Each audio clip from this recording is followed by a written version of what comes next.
choose something you're very passionate about, and don't try to chase what is kind of the hot passion of the day. Work hard, like every waking hour. That's the thing I would say. Now is the time to take risk. Dream big. Align your passion and purpose in life with a goal. If you focus on the goal, you will overcome all obstacles. If you focus on obstacles, you will never reach your goal. You should never be satisfied, and you should be always frightened and on the qui-vive. Always put you in question. Is what we do really enough? Are we doing good innovations? Are we managing in the right direction? What can go bad? Everyone gets opportunity in their life. So will you. The questions you will need to answer. Do you have courage to relentlessly chase it down? I have a story about following dreams. Or maybe, more accurately, it's a story about finding a path to make those dreams real. Well, by far the best investment you can make is in yourself. But it's just hugely important. And if you invest in yourself, nobody can take it away from you. I mean, that people should do what they believe is the right thing to do. However, usually that's also the most difficult thing to do. And it's the riskiest thing to do. But if they believe in something, they should pursue it. After much consideration, I took the less safe path to follow my passion, and I'm proud of that choice. Seen in that light, it really was a difficult choice, but ultimately, I decided I had to give it a shot. I didn't think I'd regret trying and failing, and I suspected I would always be haunted by a decision to not try at all. I believe in all of my best decisions in business and in life have been made with heart, intuition, guts, not analysis. When you can make a decision with analysis, you should do so. But it turns out in life that your most important decisions are always made with instinct, intuition, taste, heart. I cannot invent and pioneer if you cannot accept failure. To invent, you need to experiment. And if you know in advance that it's going to work, it is not an experiment. And so that's a very important thing. They are inseparable twins, failure and invention. And so, it's always embarrassing to fail, but you have to say, no, that's not how this works. You need to work, depending upon how well you want to do, and particularly if you're starting a company, you need to work super hard. So what does super hard mean? Well, when my brother and I were starting our first company, instead of getting an apartment, we just rented a small office and we slept on the couch. And we showered at the YMCA, and we're so hot up we had just one computer. So the website was up during the day, and I was coding at night, 7 days a week, all the time. And I mean, if you do simple math, you say like, okay, if somebody else is working 50 hours and you're working 100, you'll get twice as much done in the course of a year as the other company. The final thing I would encourage you to do is don't just follow the trend. Now is the time to take risk. You don't have, you don't have kids. As you get older, your obligations increase. So and once you have a family, you start taking risk not just for yourself, but for your family as well. It gets much harder to do things that might not work out. So now is the time to do that before you have those obligations. So I would encourage you to take risks now. Do something bold. You won't regret it. I was 16 years of age when I left studies. I was a good student, but because of my family circumstances, I had to drop out of school. I left home having learned 2 core values from my father. First, commitment to the promises you make to yourself, and commitment to the promises you make to others. Both of these have to be in absolutely harmony. Second, avoid over-analysis of situation and have the courage to make quick decisions based on your natural instincts. An essential part of my learning throughout is that everyone gets opportunity in their life. So will you. The two questions you will need to answer. Can you connect the dots early enough to recognize the opportunity coming at you? And then, do you have courage to relentlessly chase it down? All that we had was raw enthusiasm. All that we had was a belief in ourselves. The rest is the history. First of all, I think in a business which is successful, as is this business, I always say to my team, you should be thinking that the worst is coming. And you should be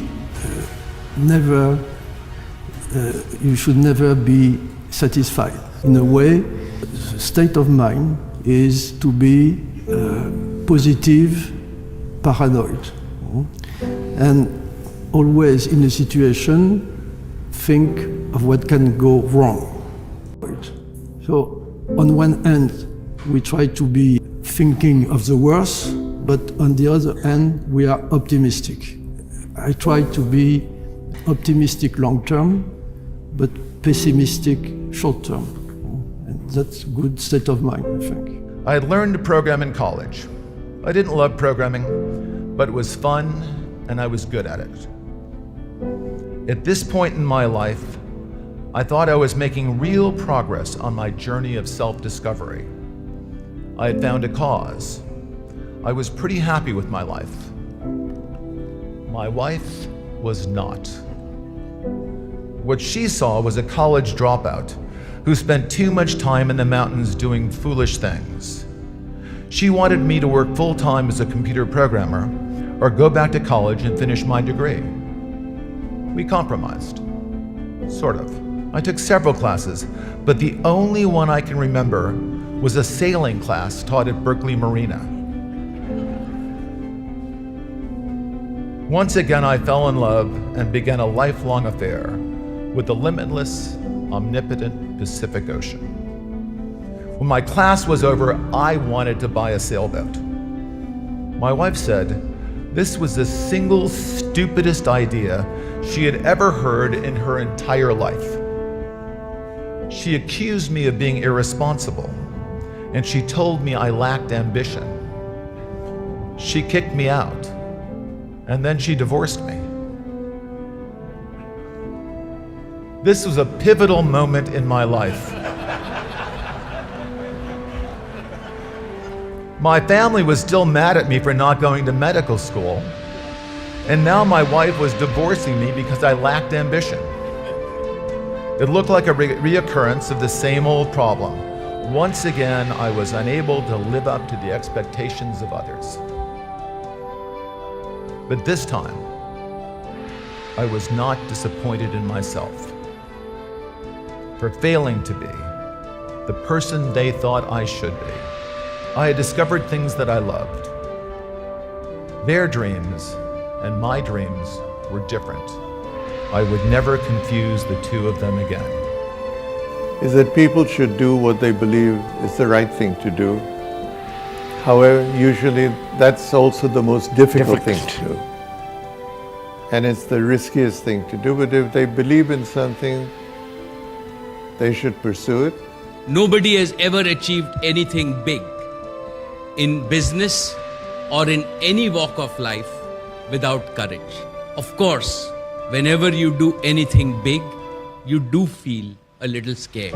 But you've got to conquer fear to discover the hidden hero within you. With courage, with self-belief, and the can-do spirit, you overcome any adversity.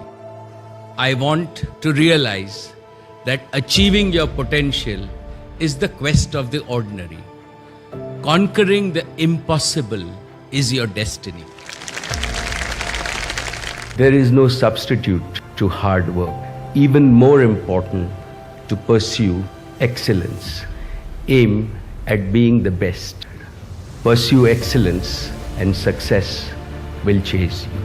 The future belongs to you. today, you have a fabulous platform that will enable you to achieve multiples of what has been achieved by my generation. It is very important to be positive and optimistic in life. Dismiss the prophets of doom. Have self-confidence. Believe in yourself.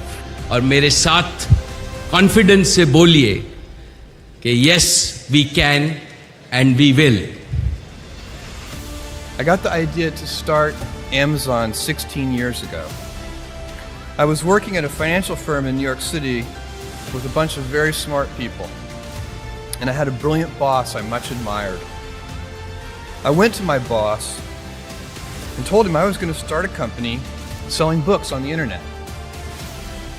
He took me on a long walk in Central Park, listened carefully to me, and finally said, "That sounds like a really good idea, but it would be an even better idea for someone who didn't already have a good job." That logic made some sense to me, and he convinced me to think about it for 48 hours before making the final decision. What I want to talk to you about today is the difference between gifts and choices. Gifts are easy. They're given after all. Choices can be hard. You can seduce yourself with your gifts if you're not careful, and if you do, it'll probably be to the detriment of your choices. In the end, we are our choices. Build yourself a great story. Tomorrow, in a very real sense, your life, the life you author from scratch on your own, begins. How will you use your gifts? What choices will you make? Will inertia be your guide, or will you follow your passions? Will you follow dogma, or will you be original? Will you choose a life of ease, or a life of service and adventure?